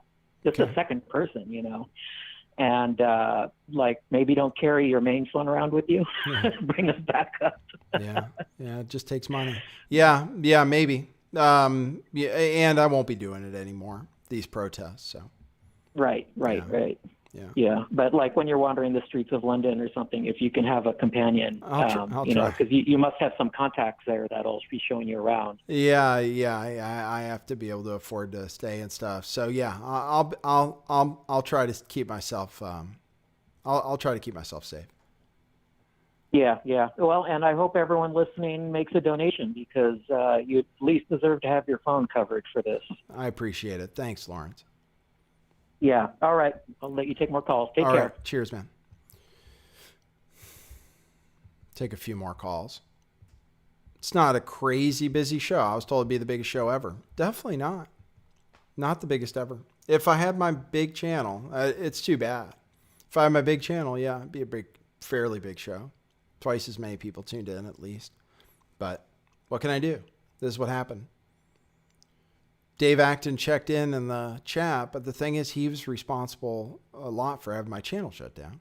and wanted to be responsible for having me living on the street and having my psychiatrist say I'm crazy. I mean, really, emailing my psychiatrist, that same guy who's supporting me supposedly now, emailed my psychiatrist to tell him I was crazy because I was calling people satanic pedophiles, which I was a little bit.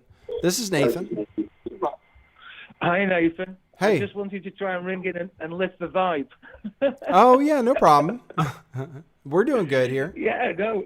I just thought the situation needs to be transcended and to think about more positive things. Okay, cool. About what maybe the room can do, or what we can do to make things better and what to make things good. Okay, I'll switch it up right now. Thank you for the suggestion. Did you have anything you wanted to say otherwise? No, just I made a little donation. Hope that's Thank you. Well received, and Thank you. look forward to maybe hearing from you in the UK. Okay, great. That's awesome. Thanks, man. Thanks for the You take support. care. Okay, cheers. Okay, so let's talk about the future then. We won't take any more calls. The future is trying to break down the matrix through these child sex abuse cases going on actively in the UK, various ones. Trying to talk to people, real people. That's part of it. The cure for cancer is a big part of it. I thought that was the biggest story I was working on. But we still have Rick Simpson oil. That's a lot easier to get. If you live somewhere where cannabis isn't legal and you're worried about it, call these distributors anyway in Colorado or California. Call them anyway. Tell them you live out of state and see what they say. There are compassionate care services here in California that will deliver it. They put it in capsules like medicine. So that'll cure cancer, a lot of different kinds. Rick Simpson oil. The other stuff, GCMAF, is almost impossible to get. So it's really just getting it in your consciousness that this thing is a cure for cancer, HIV, chronic fatigue, all kinds of autoimmune problems. So get the word out about that. See if we can change things that way. So those are big things. Always getting people healthier are big things. Cryptocurrency is possibly a big thing too. We talk about that on this channel as a way to, for us, with knowledge, with truth, to be able to see this opportunity and then use it to transfer power from the system to you in value. Possibly. I just think so. I think so. But I don't want to be responsible for you losing money. You got to do your own research. You have to do your own research. I think having a little in there is good. And silver. Okay. I should do what that guy said. First, first you should probably have silver or gold first, because those are reliable. They're still going to go up in value. On the side, you should have a little bit of money in cryptocurrency, because that has the potential to really go up. And then just see how you like it. And then send me some if you make some money on it. And if you don't lose your house and stuff.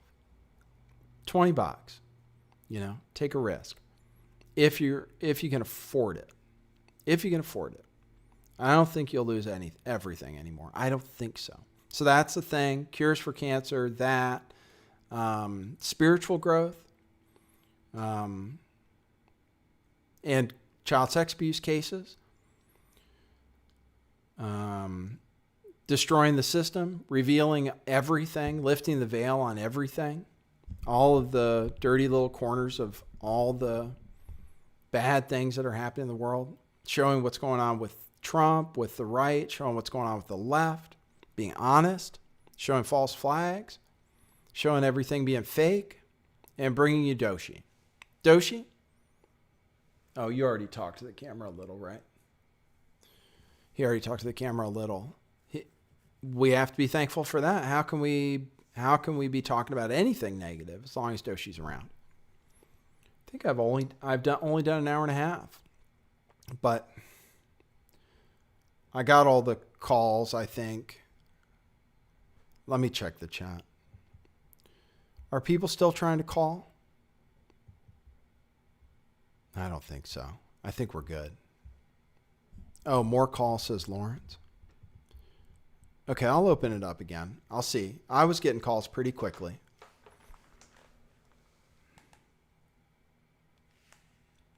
Yeah, I think Liam says be a vegetarian. I think so. I think it helps. I'm a vegetarian now. I think it helps. I do. The vitamin D, I think, helps. The black seed oil, I really recommend. I think it helps. No drinking. Do you guys want me to do an addiction show? I've been wanting to, but I'm not a qualified expert. But I did kick the drugs before, all of them. So I can maybe give advice on that, or at least make people feel better, or at least just show you there is a future. You know, I was able to recover. I was taking a lot, more than anybody I've run into. Both opioids and benzos. Benzos are hard to get. Oh, this is Nathan. You're on the air. Hey, how's it going? Going great. How are you doing? Sorry, I had a little trouble connecting earlier. I would have called sooner. No, it's all good. Oh, hey, it's Chad. What's up, man? Did you see what happened? Did you see what happened yesterday? Did you catch up? Yeah. They acting all crazy and shit. That's pretty wild. Yeah, I know. So what's up, man? Yeah, I just wanted to mention I didn't tell you how I spent the eclipse. I know a lot of people were recording that and had a lot of anticipation. And I had quite a nice occurrence transpire. What happened? Well, it was clear skies, and I was out towards Yosemite area, and I was all alone. It was pretty cool. But I noticed that there was like a coagulation of some clouds kind of unnaturally, and it formed an oil slick, and there was kind of an image that the oil slick made, and then that dissipated, and then these layers formed out kind of like a stairway. Quite phenomenal when I was putting it all together, but I don't know how much to look at it because I've seen clouds do different things, and sometimes it's just the oil slick, and that's kind of like a synthetic portrait, if you will. You know what's weird is somebody sent me a picture of something like what you're describing back in August 18th. I'm going to show it because it's so similar to what you're describing right now. I'll show it on my channel here. Let me see. Oh, I don't want to show. Oh, it doesn't show your whole phone number anyway. Okay. Here's this picture I have of something just like what you're describing. It looks like an oil slick with maybe a stairway too. It's pretty interesting. Anyway, might be just like what you were saying. You saw that during the eclipse?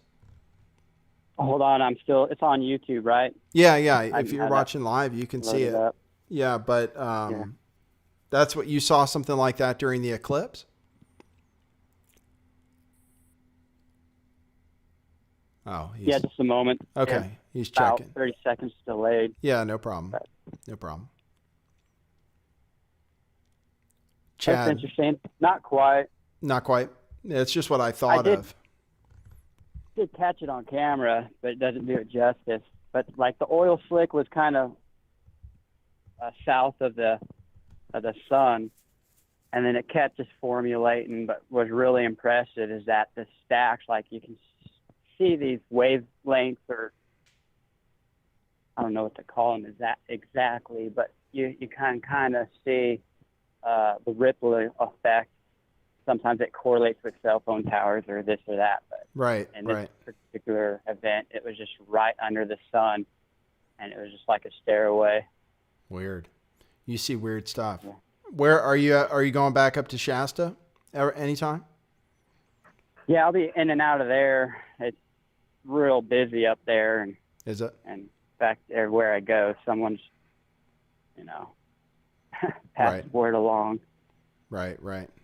Well, anyway, it's always interesting to talk to you, man. Keep safe out there. All right. You too. All right. See ya. Good talk. He's cool. I always cut people off too soon. He called me. He's crazy. He's real. He's like a spiritual being mostly. He lives mostly in the fifth dimension. So. This is Nathan. Hi, this is Jennifer O'Laughlin. I had called the other day. I was surprised that I got through and forgot to leave my name and hung up. I had told you to hang up on me. But anyway, moving on.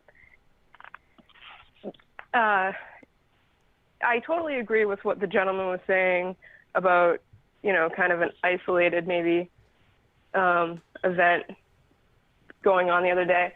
I live in San Jose, and I wanted to come up and meet you there. I had actually every intention to. And I said, you know what? You've never really communicated with this guy. You can't just go up to him and say, hey, I'm here for you, man.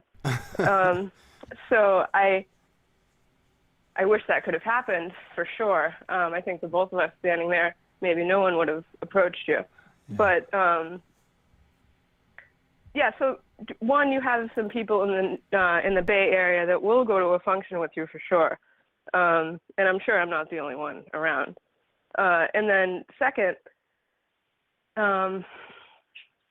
did you ever hear about, there was a story maybe 1 or 2 years ago, a couple of students in Oakland published a children's book, and it hit the news, and they were on their third print run, and it was just like a kind of a short story. Did you hear about that? No, I never heard that story. Okay, so on their third print run means probably that they've sold in upwards of 30,000 copies. So it was a program where they, like a contest, and their book won, and then it got published, and then that's how many copies it sold already. I'm sure they've sold more. And both kids maybe got $1,000 scholarship to school or something like that.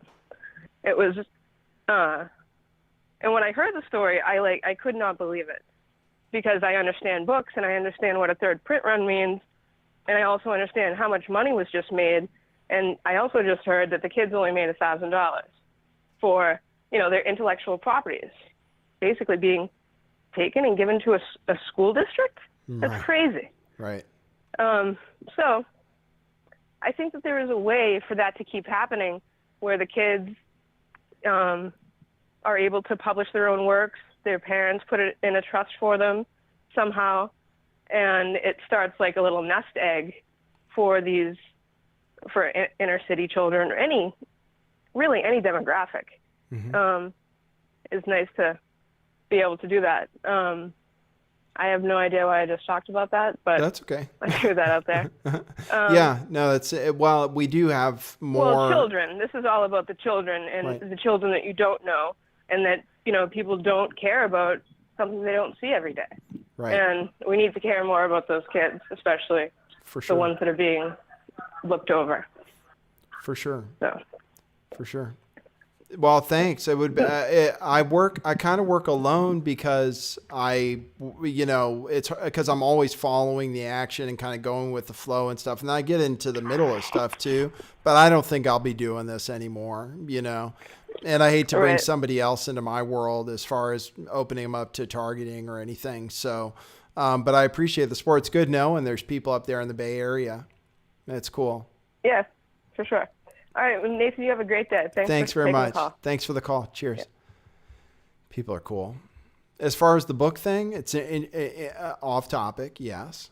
But people, that's what we're trying to do, is do things direct to you and get direct support for it, which is what is kind of what she was talking about, is the kids publish direct and then get the money from it. Just like Vin Armani was talking about.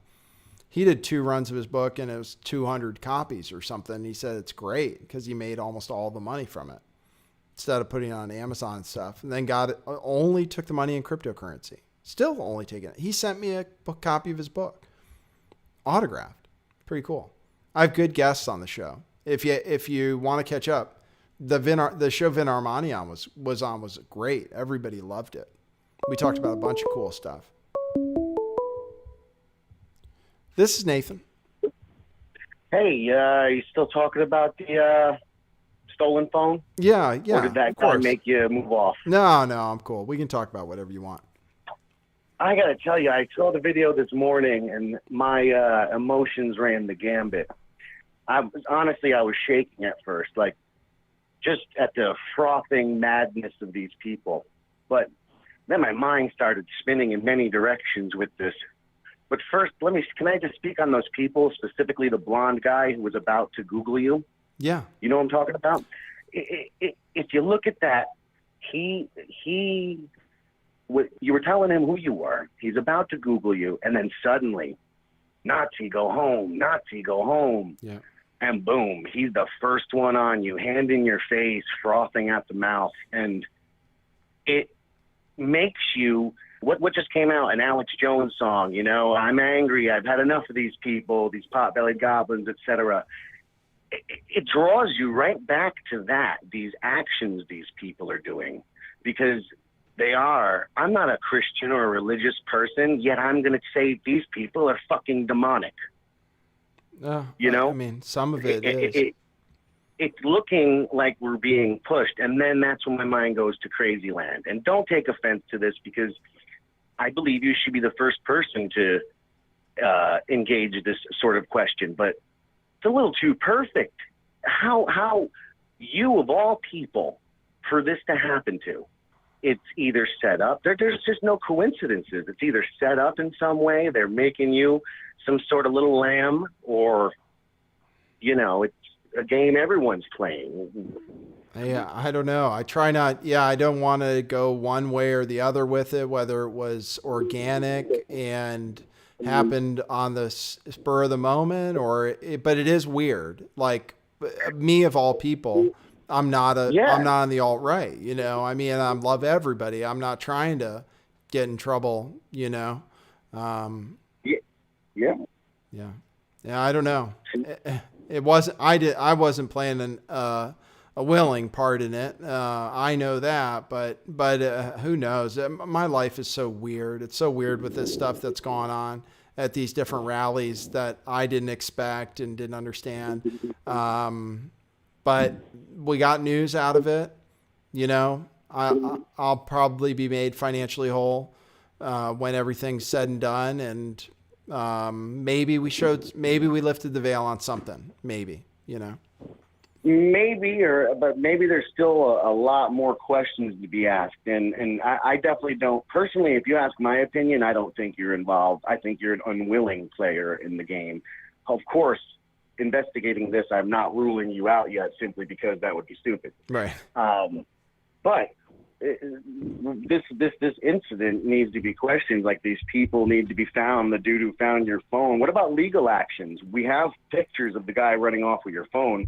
Are there any legal actions that are going to be taken? I don't know. I prefer not to complicate my life any by dealing with the authorities and trying to report people, but I'm open to the idea that it's morally right, that I need to, for some reason.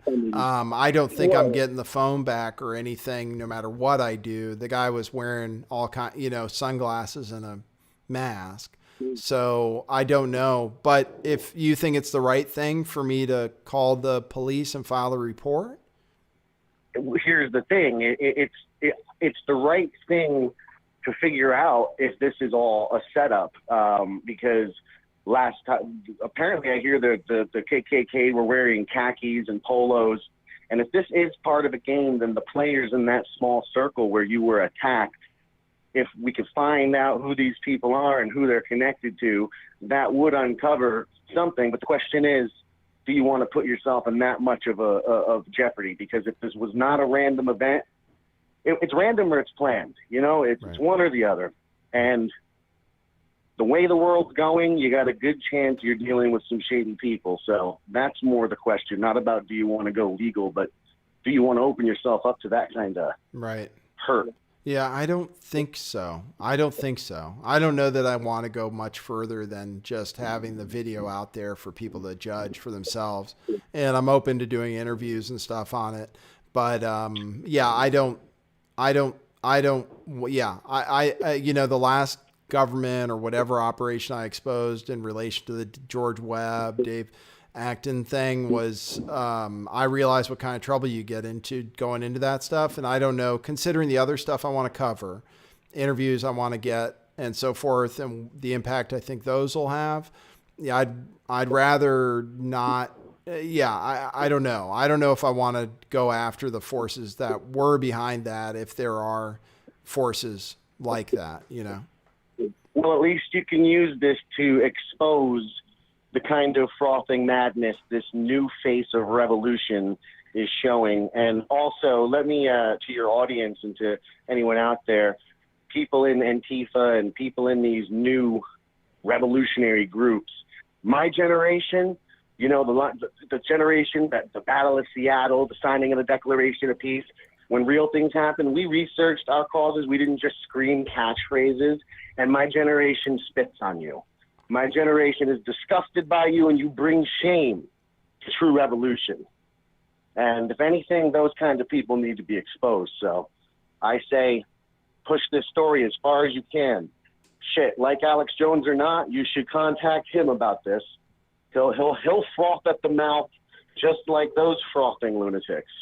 Okay. Yeah, PJ. Well, Paul Joseph Watson already retweeted one of the things about it, so we'll see. You know, I don't know if Alex Jones doesn't want to have me on because of who I am. He'll be on the B team. The B team can interview you. Yeah, I'd love to. Yeah, maybe I will reach out to him.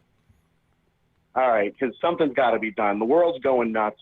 Yeah. You know, everything's being aligned. I'm going from a person who was in these protests and things that I told you about, that group.